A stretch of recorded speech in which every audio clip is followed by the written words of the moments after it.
Both of our readings this morning are from the Hebrew Scriptures. The first one is from the book of Genesis, chapter 2, verses 15 to 23, and I'm reading from the Complete Jewish Bible.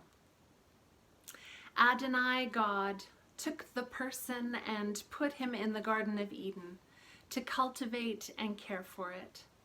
Adonai, God, gave the person this order: you may freely eat from every tree in the garden, except the tree of the knowledge of good and evil.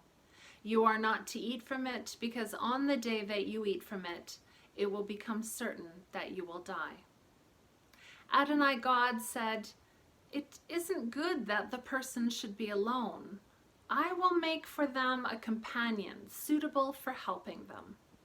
So from the ground, Adonai, God, formed every wild animal and every bird that flies in the air, and God brought them to the person to see what he would call them. Whatever the person would call each living creature, that was to be its name.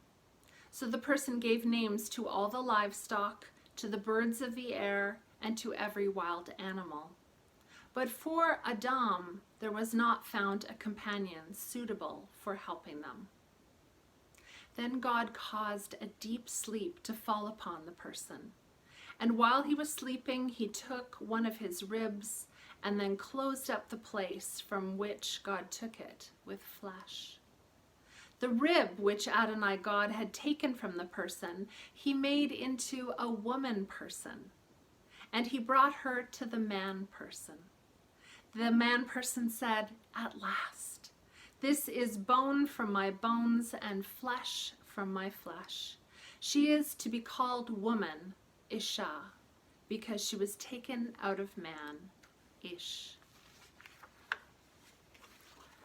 The second reading is from the book of Deuteronomy, chapter 30, verses 11 through 20, and this is from the New Revised Standard Version. "Surely this commandment that I am commanding you today is not too hard for you, nor is it too far away. It is not in heaven that you should say, 'Who will go up to heaven for us and get it for us so that we may hear it and observe it?'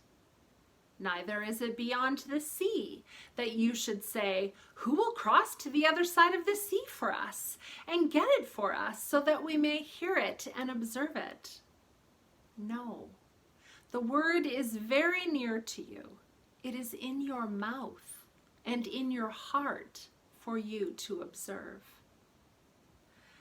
See, I have set before you today life and prosperity, death and adversity.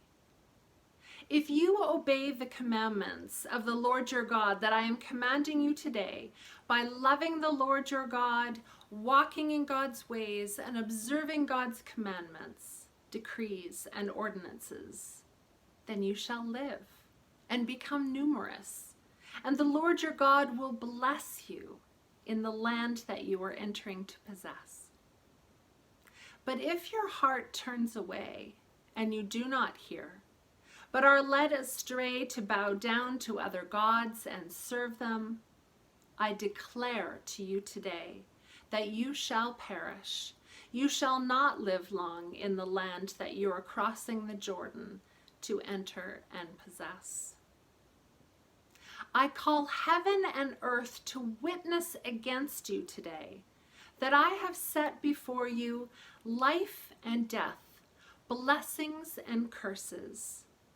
Choose life so that you and your descendants may live, loving the Lord your God, obeying and holding fast to God, for that means life to you and length of days, so that you may live in the land that the Lord swore to give to your ancestors, to Abraham, to Isaac, and to Jacob. God still speaks to us through the words of the Scriptures. Thanks be to God.